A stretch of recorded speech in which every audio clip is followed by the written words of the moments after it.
ಚಿಕ್ಕಹಳ್ಳಿಯಲ್ಲಿ ಅಪ್ಪ ಅಮ್ಮನ ಜೊತೆ ವಾಸವಿದ್ದೇನೆ. ಈ ಕಥೆಯ ಹೀರೋಯಿನ್ ನಮ್ಮೂರು ಗೌಡನ ಹೆಂಡತಿ. ನಮ್ಮದು ಬಡ ಕುಟುಂಬ, ತಿನ್ನುವ ಬಡತನ. ಅಪ್ಪ ಅಮ್ಮ ಕೂಲಿ ಕೆಲಸ ಮಾಡಿ ನನಗೆ 10ನೇ ತರಗತಿಯವರೆಗೂ ಓದಿಸಿದರು. ಮುಂದೆ ಓದಲು ಸಾಧ್ಯವಿರಲಿಲ್ಲ. ಅಮ್ಮ ಅಪ್ಪ ಗೌಡರ ಮನೆಯಲ್ಲೇ ಕೆಲಸ ಮಾಡುವವರು. ಗೌಡ ಹೊಲದಲ್ಲಿ ಮನೆ ಕಟ್ಟಿಕೊಂಡು ವಾಸ ಇದ್ದಾನೆ. ಅಪ್ಪ ಅಮ್ಮ ನನ್ನನ್ನು ಕೂಡ ಆಗಾಗ ಕೆಲಸಕ್ಕೆ ಕರೆದುಕೊಂಡು ಹೋಗುತ್ತಿದ್ದರು. ಮುಂದೆ ಕಾಲೇಜು ಕಲಿಯಲು ಸಾಧ್ಯವಿರಲಿಲ್ಲ. ಆದ್ದರಿಂದ ನಾನು ಬೇರೆ ವಿಧಿ ಇಲ್ಲದೆ ಗೌಡನ ಮನೆಗೆ ಕೆಲಸಕ್ಕೆ ಹೋಗುತ್ತಿದ್ದೆ. ಗೌಡನ ಹೆಂಡತಿಯ ಹೆಸರು ಮೀನಾ. ಮೀನಾ ನೋಡೋಕೆ ಅದ್ಭುತವಾಗಿದ್ದಾಳೆ. ಅವಳ ಗಂಡನಿಗಿಂತ ತುಂಬಾ ಚಿಕ್ಕವಳು. ಅವಳ ಗಂಡ ಗೌಡ ಮುದುಕನಾಗಿದ್ದಾನೆ. ಅವರಿಗೆ ಮದುವೆಯಾಗಿ 12 ವರ್ಷ ಕಳೆದರೂ ಸಂತಾನವಿರಲಿಲ್ಲ. ನಾನು ಅವರ ಮನೆಗೆ ಕೆಲಸಕ್ಕೆ ಹೋದರೆ ನನಗೆ ಎಲ್ಲ ಊಟ, ಕಾಫಿ, ತಿಂಡಿ ಕೊಡುತ್ತಿದ್ದಳು. ಗೌಡ ಊರಿನ ಉಸಾಬರಿ ಅಂತ ಊರು ಚಿಂತೆ ಮಾಡುತ್ತಿದ್ದ. ನಾನು ಗೌಡನ ಮನೆಯಲ್ಲಿ ಅವರಿಗೆ ಇದ್ದ ಒಂದು ಹಸುವನ್ನು ಮೇಯಿಸಿಕೊಂಡು ಬರೋದು, ಬೆಳಿಗ್ಗೆ ಅದರ ಕಸ ಗುಡಿಸುವುದು, ಹೀಗೆ ಕೆಲಸ ಮಾಡುತ್ತಿದ್ದೆ. ನಾನು ಬೆಳಿಗ್ಗೆ ಅವರ ಮನೆಗೆ ಹೋಗಿ ಹಸುವಿನ ಕಸ ಗುಡಿಸುವುದು, ಆಮೇಲೆ ಮೀನಾ ಬಂದು ಹಾಲು ಕರೆಯುತ್ತಿದ್ದಳು. ನಂತರ ನನಗೆ ಪಗಾರ ಕೊಟ್ಟರು. ನಾನು ತಕ್ಷಣ ಪಟ್ಟಣಕ್ಕೆ ಹೋಗಿ ಹೊಸ ಸ್ಮಾರ್ಟ್ಫೋನ್ ಜೊತೆ ಸಿಮ್ ತೆಗೆದುಕೊಂಡು ಬಂದೆ. ಮೀನಾ ಕೂಡ ಸ್ಮಾರ್ಟ್ಫೋನ್ ಬಳಸುತ್ತಾಳೆ. ನಾನು ಫೋನ್ ತಗೊಂಡಿದ್ದು ಅವಳಿಗೂ ತೋರಿಸಿದೆ. ಅವಳು ಒಳ್ಳೆಯದೇ ಆಯಿತು. ಏನಾದರೂ ಕೆಲಸಕ್ಕೆ ಅರ್ಜೆಂಟಿದ್ದಾಗ ಫೋನ್ ಮಾಡೋಕೆ ಬರುತ್ತೆ, ನಂಬರ್ ಕೊಡು ಅಂದ್ಲು. ನನ್ನ ನಂಬರ್ ತಗೊಂಡು ಸುಮ್ಮನಾದಳು. ನಾನು ನಂಬರ್ ಸೇವ್ ಮಾಡಿಕೊಂಡೆ. ನಮ್ಮ ಹಳ್ಳಿಯಲ್ಲಿ ಅವಳ ನಂಬರ್ ಸೇವ್ ಮಾಡಿಕೊಂಡ ಏಕೈಕ ಗಂಡು ಕಣೋ ನಾನು ಅಂತ ನನ್ನ ಫ್ರೆಂಡ್ ಹತ್ತಿರ ಜಂಬ ಕೊಚ್ಚಿಕೊಂಡೆ. ನನ್ನ ಫ್ರೆಂಡ್ ನನಗೆ ಹೇಳಿದ, ನೀನು ಅವಳ ನಂಬರ್ ಸೇವ್ ಮಾಡಿಕೊಂಡಿದ್ದಕ್ಕೆ ಇಷ್ಟು ಹಾರಾಡ್ತಾ ಇದ್ದೀಯಾ? ಇನ್ನೇನಾದರೂ ಅವಳ ಜೊತೆಗೆ ಆ ಕೆಲಸ ಮಾಡಿದರೆ ಆಕಾಶಕ್ಕೆ ಹಾರಾಡ್ತೀಯಾ ಅಂತ ರೇಗಿಸಿದನು. ಆಗ ನನಗೆ ಆ ವಿಚಾರ ತಲೆಯಲ್ಲಿ ಹೊಕ್ಕಿತು. ಅವತ್ತು ರಾತ್ರಿ ಕ್ರೋಮ್ನಲ್ಲಿ ಆ ತರಹದ ವಿಡಿಯೋಗಳನ್ನು ನೋಡಿ ಮಾಡಿಕೊಂಡೆ. ಹೀಗೆ ದಿನರಾತ್ರಿ ನೋಡ್ತಿದ್ದೆ. ಒಂದು ದಿನ ನಾನು ಅವರ ಮನೆಗೆ ಕೆಲಸಕ್ಕೆ ಹೋದಾಗ ಒಂದು ಘಟನೆ ನಡೆಯಿತು. ನಾನು ಅವರ ಮನೆ ಮುಂದೆ ಇರುವ ಹೂವಿನ ಗಿಡಗಳಿಗೆ ನೀರು ಹಾಕುತ್ತಿದ್ದೆ. ಆಗ ಮೀನಾ ಸ್ನಾನ ಮುಗಿಸಿ ಸೀರೆ ಹುಟ್ಟುಕೊಂಡು ಅದ್ಭುತವಾಗಿ ಹೀರೋಯಿನ್ ತರ ಕಾಣುತ್ತಾ ಬಂದಳು. ಗೌಡನಿಗೆ ಫೋಟೋ ತೆಗೆಯಿರಿ ಅಂದ್ಲು. ಅವನು ಅವಸರದಲ್ಲಿ ಪಂಚಾಯತಿಗೆ ಹೋಗಬೇಕು, ಅರ್ಜೆಂಟಿದೆ ಅಂತ ಹೇಳಿ ಹೊರಟು ಹೋದ. ಮೀನಾ ಬಂದು ನನ್ನ ಕೈಗೆ ಅವಳ ಫೋನ್ ಕೊಟ್ಟಳು. ನಾನು ಫೋಟೋಸ್ ತೆಗೆದೆ.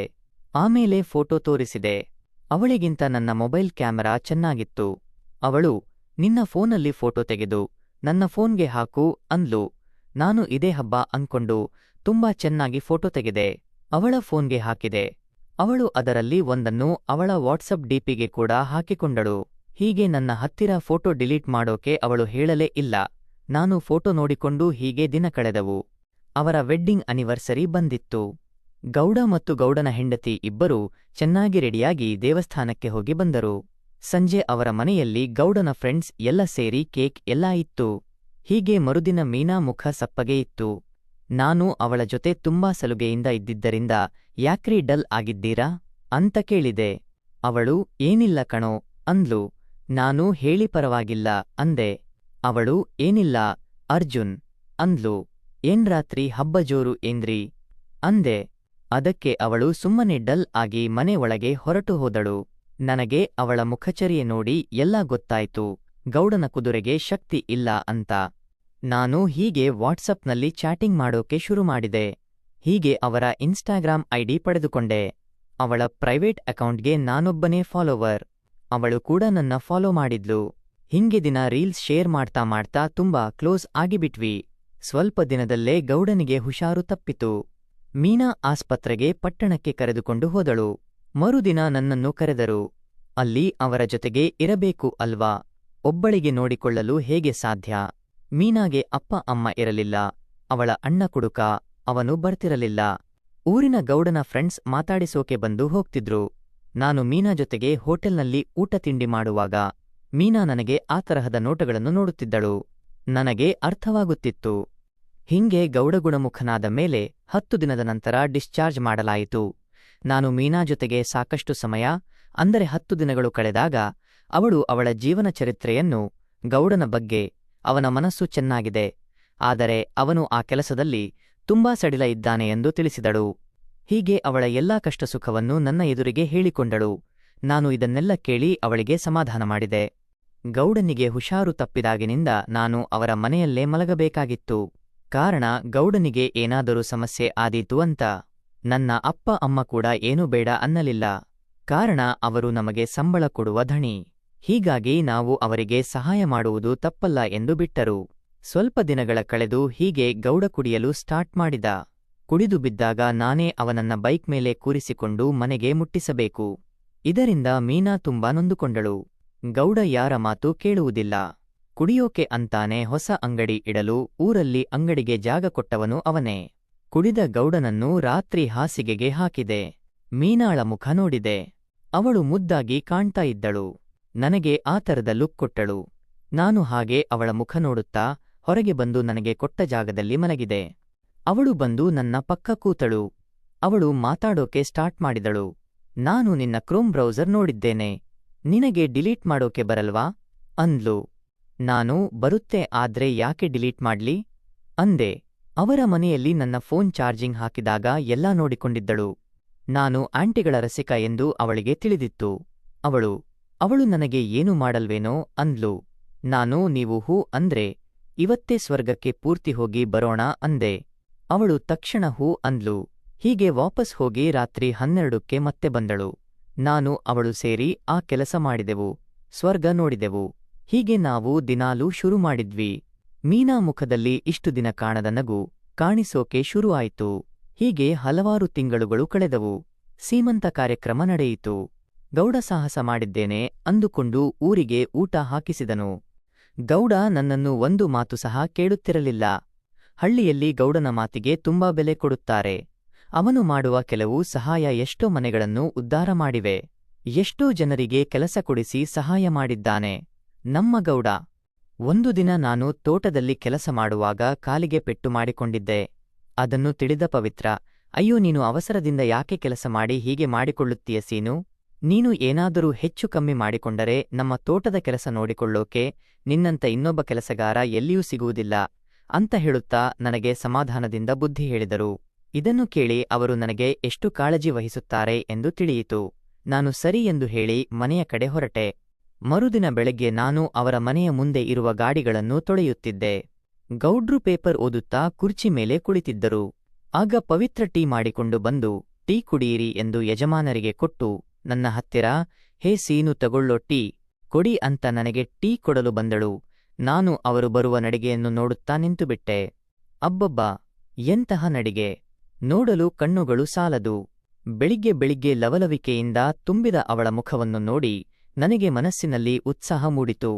ನಮಸ್ತೆ ವೀಕ್ಷಕರೇ, ನೀವು ಇಷ್ಟಪಟ್ಟಂತಹ ವ್ಯಕ್ತಿಯನ್ನ ಕೇವಲ 24 ಗಂಟೆಯಲ್ಲಿ ನಿಮ್ಮಂತೆ ವಶೀಕರಣ ಮಾಡಿಕೊಳ್ಳಬಹುದಾದಂತಹ ತುಂಬಾ ಶಕ್ತಿಶಾಲಿಯಾದ ಬಲಿಷ್ಠ ವಶೀಕರಣ ತಂತ್ರ. ಈ ಒಂದು ತಂತ್ರವನ್ನ ಮಾಡೋದಕ್ಕೆ ಒಂದು ವೀಳ್ಯದೆಲೆಯನ್ನು ತೆಗೆದುಕೊಳ್ಳಿ. ಅದರ ಮೇಲೆ ನೀವು ವಶೀಕರಣ ಮಾಡುವ ಸ್ತ್ರೀ ಅಥವಾ ಪುರುಷನ ಹೆಸರನ್ನು ಬರೆದು ಅಂಜನವನ್ನ ಈ ರೀತಿ ಒಂದು ನಿಂಬೆಹಣ್ಣಿನಿಂದ ಸಂಪೂರ್ಣವಾಗಿ ಬಳೆಯಬೇಕು. ಆಮೇಲೆ ನಿಂಬೆಹಣ್ಣನ್ನು ಅದರ ಮೇಲೆ ಇಟ್ಟು ನೀವು ಇಷ್ಟಪಟ್ಟಂತಹ ವ್ಯಕ್ತಿಯ ಹೆಸರನ್ನ 108 ಬಾರಿ ಹೇಳುತ್ತಾ ಕ್ಲೀಂ ಕ್ಲೀಂ ಹ್ರೀಂ ಹೂಂ ಭಟ್ ಸ್ವಾಹ ಈ ಮಂತ್ರವನ್ನು ಹೇಳಬೇಕು. ಹೀಗೆ ಈ ತಂತ್ರದ ಮೂಲಕ ಇಷ್ಟಪಟ್ಟವರನ್ನ ಕೇವಲ 24 ಗಂಟೆಗಳ ಒಳಗಾಗಿ ನಿಮ್ಮಂತೆ ಮಾಡಿಕೊಳ್ಳಬಹುದು. ವೀಕ್ಷಕರೇ, ಇಂತಹ ಯಾವುದೇ ಸಮಸ್ಯೆಗಳಿಗೆ ಅಥವಾ ನೀವು ಇಷ್ಟಪಟ್ಟಂತಹ ವ್ಯಕ್ತಿಯನ್ನ ಕೇವಲ ಒಂದು ದಿನದಲ್ಲಿ ನಿಮ್ಮಂತೆ ವಶೀಕರಣ ಮಾಡಿಕೊಳ್ಳುವುದಕ್ಕೆ ಗುರೂಜಿ ಅವರನ್ನು ಕೂಡಲೇ ಸಂಪರ್ಕಿಸಿ. ಅವರು ಖಂಡಿತವಾಗಿಯೂ ನಿಮ್ಮ ಸಮಸ್ಯೆಗೆ ಶಾಶ್ವತ ಪರಿಹಾರವನ್ನು ನೀಡುತ್ತಾರೆ. ನಾನು ಚಹಾ ತೆಗೆದುಕೊಂಡು ಕುಡಿದು ಕಪ್ಪನ್ನು ಕಸದ ಬುಟ್ಟಿಗೆ ಹಾಕಿದೆ. ಕಾರಣ ಅದು ಪ್ಲಾಸ್ಟಿಕ್ ಪರಿಸರಕ್ಕೆ ಒಳ್ಳೆಯದಲ್ಲ ಎಂದು ನನಗೆ ತಿಳಿಸಿದವರೇ ಪವಿತ್ರ. ಅವರು ಓದು ಬರಹ ಕಲಿತವರು. ಅದಕ್ಕೆ ಅವರ ಮಾತು ಕೇಳುವ ನಾನು ಹೊಲದಲ್ಲಿ ರಾಸಾಯನಿಕ ಸಿಂಪಡಣೆ ಮಾಡಿದರೆ ಎಲ್ಲ ಪ್ಲಾಸ್ಟಿಕ್ ತೆಗೆದುಕೊಂಡು ಬಂದು ಕಸಕ್ಕೆ ಹಾಕುತ್ತಿದ್ದೆ. ಒಂದು ದಿನ ಹೊಲದಲ್ಲಿ ಬೆಳೆ ಕಟಾವು ಮಾಡುವಾಗ 4 ಜನ ಮಹಿಳಾ ಕೆಲಸಗಾರರು ಮಧ್ಯಾಹ್ನದ ಊಟದ ವೇಳೆ ತೋಟದ ಮನೆಯಲ್ಲಿ ಊಟ ಮಾಡುವಾಗ ಪವಿತ್ರಾಳ ಬಗ್ಗೆ ಮಾತಾಡುತ್ತಿದ್ದರು. ಮದುವೆಯಾಗಿ ಇಷ್ಟು ವರ್ಷಗಳು ಕಳೆದರೂ ಒಬ್ಬ ವಾರಸುದಾರನನ್ನು ಕೊಡಲು ಆಗಿಲ್ಲ ಅಂತ ಎನ್ನುವುದು ಪವಿತ್ರಾಳ ಕಿವಿಗೂ ಕೇಳಿಸಿತು. ನಾನು ಕೂಡ ಕೇಳಿಸಿಕೊಂಡೆ. ಅದನ್ನು ಕೇಳಿ ನಾನು ಸುಮ್ಮನೆ ಪವಿತ್ರರವರ ಮುಖ ನೋಡಿದೆ. ಅದರಿಂದ ಅವರು ಸ್ವಲ್ಪ ಮುಖ ಸಪ್ಪಗೆ ಮಾಡಿ ವಾಪಸ್ ಹಿಂದಿರುಗಿದರು. ಅವತ್ತು ಸಂಜೆ ಕೆಲಸ ಇದೆ, ಬೆಂಗಳೂರಿಗೆ ಹೋಗುತ್ತೇವೆ ಎಂದು ಪವಿತ್ರ ತನ್ನ ಯಜಮಾನರನ್ನು ಕರೆದುಕೊಂಡು ಬೆಂಗಳೂರಿಗೆ ತಯಾರಾದರು. ನಾನು ಅವರನ್ನು ಬಸ್ ನಿಲ್ದಾಣಕ್ಕೆ ಕರೆದುಕೊಂಡು ಬಂದು ಬಸ್ ಹತ್ತಿಸಿ ಮನೆಗೆ ಹೋದೆ. 4 ದಿನಗಳ ನಂತರ ಅವರು ಬೆಳಿಗ್ಗೆ ಬಸ್ ನಿಲ್ದಾಣಕ್ಕೆ ಬಂದು ಇಳಿದಾಗ ನಾನು ಕರೆದುಕೊಂಡು ಮನೆಗೆ ಹೋದೆ. ಮರುದಿನ ನಾನು ತೋಟದಲ್ಲಿ ಕೆಲವು ಗಿಡಗಳಿಗೆ ನೀರು ಹಾಕುವಾಗ ಪವಿತ್ರ ಮತ್ತು ಗೌಡ ಇಬ್ಬರು ಬಂದರು. ನಾನು, ಗೌಡ್ರೆ ಬೆಂಗಳೂರಿಗೆ ಹೋಗಿದ್ದೀರಾ, ಬರುವಾಗ ನನಗೆ ಏನು ತಂದಿಲ್ವಾ ಅಂತ ಕೇಳಿದೆ. ಅದಕ್ಕೆ ಗೌಡ, ಇಲ್ಲ ಕಣೋ, ಆಸ್ಪತ್ರೆಗೆ ಹೋಗಿದ್ವಿ, ತರೋಕೆ ಆಗ್ಲಿಲ್ಲ, ಮತ್ತೆ ಹೋದಾಗ ತರ್ತೀನಿ ಸುಮ್ನಿರು ಅಂತ ನನಗೆ ಜೋರಾಗಿ ಹೇಳಿದರು. ಅದಕ್ಕೆ ನಾನು ಅವರ ಹತ್ತಿರ ಹೋಗಿ, ನೀವು ಹಿಂದಿನ ಬಾರಿ ಬೆಂಗಳೂರಿಗೆ ಹೋದಾಗ ತಂದುಕೊಟ್ಟ ಗಡಿಯಾರ ನೋಡಿ ಎಷ್ಟು ಬಾಳಿಕೆ ಬಂದಿದೆ ಅಂತ ತೋರಿಸಿದರು. ಅವರು, ಸರಿ, ಮುಂದಿನ ಬಾರಿ ಹೋದಾಗ ಇನ್ನೊಂದು ತರ್ತೀನಿ ಬಿಡಲಾ ಅಂದ್ರು. ನಾನು ಸುಮ್ಮನಿರದೆ, ಯಾಕೆ ನಿಮ್ಮ ಮುಖ ಬೆಂಗಳೂರಿಗೆ ಹೋಗಿ ಬಂದ ಮೇಲೆ ಒಂಥರ ಆಗಿದೆ ಅಂತ ಕೇಳಿದೆ.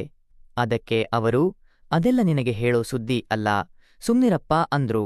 ನಾನು, ಪರವಾಗಿಲ್ಲ ಬಿಡಿ ಗೌಡ್ರೆ, ನಿಮ್ಮ ಸುದ್ದಿ ನನಗೆ ತಿಳಿಯುವುದು ಬೇಡ, ನಿಮಗೆ ಏನಾದರೂ ತೊಂದರೆ ಬರುವುದಾದರೆ ಮೊದಲು ನನಗೆ ಬರಲಿ ಎಂದು ಹೇಳಿದೆ.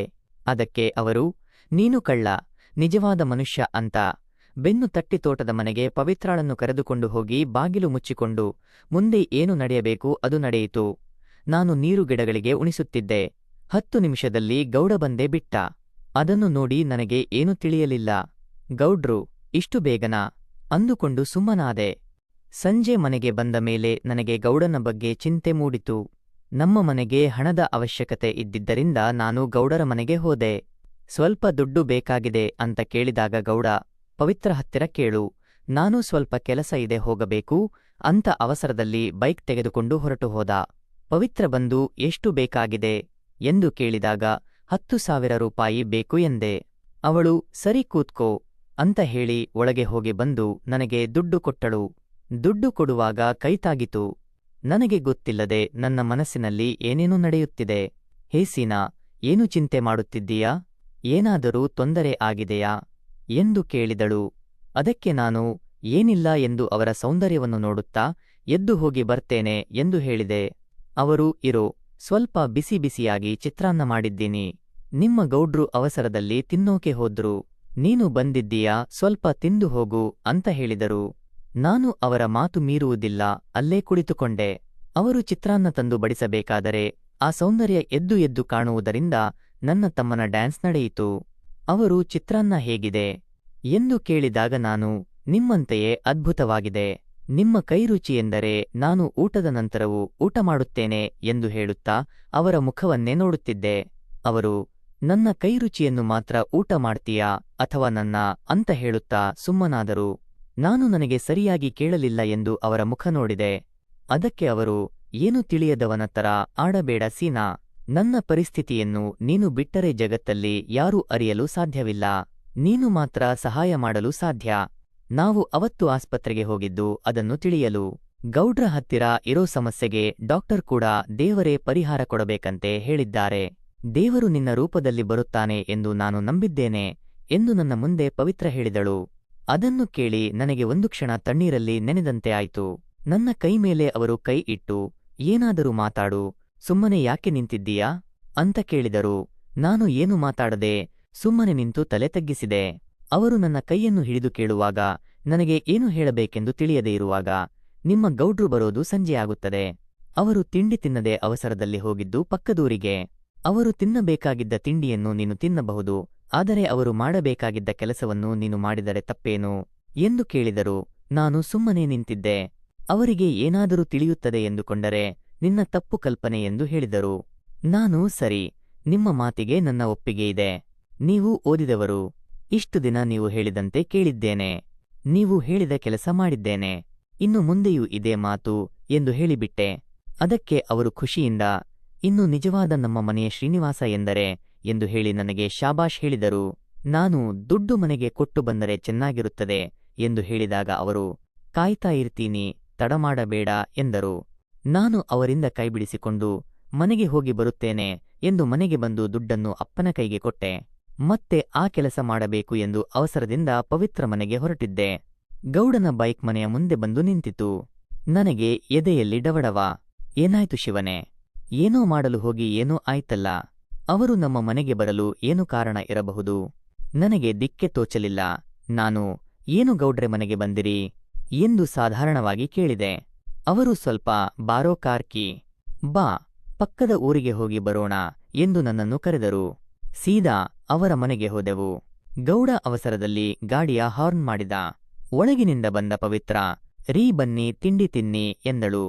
ಅದಕ್ಕೆ ಗೌಡ, ಕಾರ್ ಕೀ ಕೊಡು ಎಂದು ಹೇಳಿದ. ಪವಿತ್ರ ಒಳಗೆ ಹೋಗಿ ಕಾರ್ ಕೀ ತಂದಳು. ನಾನು ಕೀ ತೆಗೆದುಕೊಳ್ಳೋಕೆ ಹತ್ತಿರ ಹೋದೆ. ಅವಳ ಮುಖ ನಿರಾಸೆಯಲ್ಲಿತ್ತು. ನಾನು ಸುಮ್ಮನೆ ಬಂದು ಕಾರ್ ಸ್ಟಾರ್ಟ್ ಮಾಡಿದೆ. ಅಲ್ಲಿಂದ ಪಕ್ಕದೂರಿಗೆ ಹೋದೆವು.